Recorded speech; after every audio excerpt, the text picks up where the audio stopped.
Hello बच्चों, क्या हाल चाल है। चलिए डिस्कस करते हैं प्रॉब्लम। प्रॉब्लम क्या कहता है?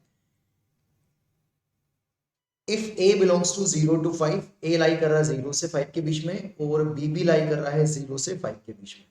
और हमें एक इक्वेशंस दे रखी है, is satisfy at least one real x, मतलब इस इक्वेशंस को कम से कम एक रियल एक्स तो सेटिस्फाई कर रहा है। Then the greatest value of a plus b, मतलब हमें ए प्लस बी की वैल्यू चाहिए ग्रेटेस्ट। तो सबसे पहले इक्वेशंस को फिर से लिख देते हैं। क्या दे रखा है? एक्स स्क्वायर प्लस 5/2, और इस x को इधर शिफ्ट कर दे तो माइनस एक्स हो गया, इजिकल्स टू हो गया minus of 2 times of cos a plus b x, है ना।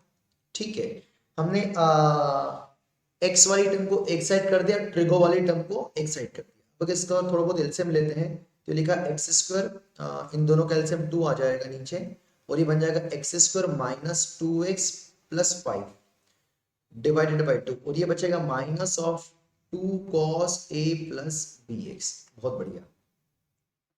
तो अगर इस क्वाड्रेटिक को अगर हम ध्यान से देखें तो ये लिखा x square minus 2x plus 1 कर देंगे, और 5 को लिख देंगे, 4 लिख देंगे, 4 प्लस 1 लिख दिया अपॉन 2 इजिकल्स टू लिखा है माइनस 2 टाइम्स ऑफ ए लिखा है cos a plus b x. तो ये बना है हमारे पास टोटली x माइनस 1 का होल स्क्वायर। तो x माइनस 1 का whole square plus 4 divided by 2 लिखा है, और ये इक्वल्स टू लिखा है minus two into cos a plus b x. अब इस क्वेश्चन को ध्यान से समझे तो ये टर्म हमेशा पॉजिटिव है और ये भी पॉजिटिव है, तो ये टर्म हमेशा पॉजिटिव है। ठीक है, तो इसकी वैल्यू हमेशा 0 से बड़ी है ना। x माइनस 1 का whole square is always greater than equals to 0, उसमें प्लस 4 ऐड कर दिया, तो x माइनस 1 का whole square plus 4 is always greater than equals to 4, उसमें 2 से डिवाइड कर दिया, तो ये 2 से डिवाइड कर दिया, मतलब ये वाली वैल्यू हमेशा 2 से बड़ी है। तो जो RHS है वो ऑलवेज 2 से बड़ा है, मतलब मिनिमम 2 होगा और उससे तो बड़ा ही आएगा। अब LHS 2 से बड़ा है, सॉरी। अब RHS को देख लेते हैं।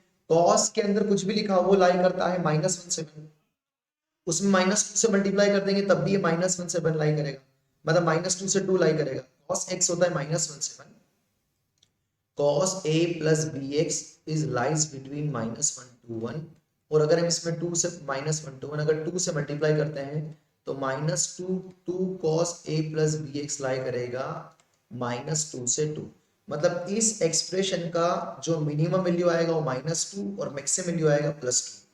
तो RHS का मिनिमम 2 है और इसका मैक्सिमम 2 है, तो ये मैक्सिमम 2 हो सकता है और ये मिनिमम 2 हो सकता है, तो ये हमेशा 2 से बड़ा है और ये 2 से छोटा है। तो केवल एक ही कंडीशन पर दोनों सेम होंगे, जब ये 2 हो जाए, तो ये 2 हो जाए और ये भी 2 हो जाए, तो ये 2 कब होगा वो देख लो।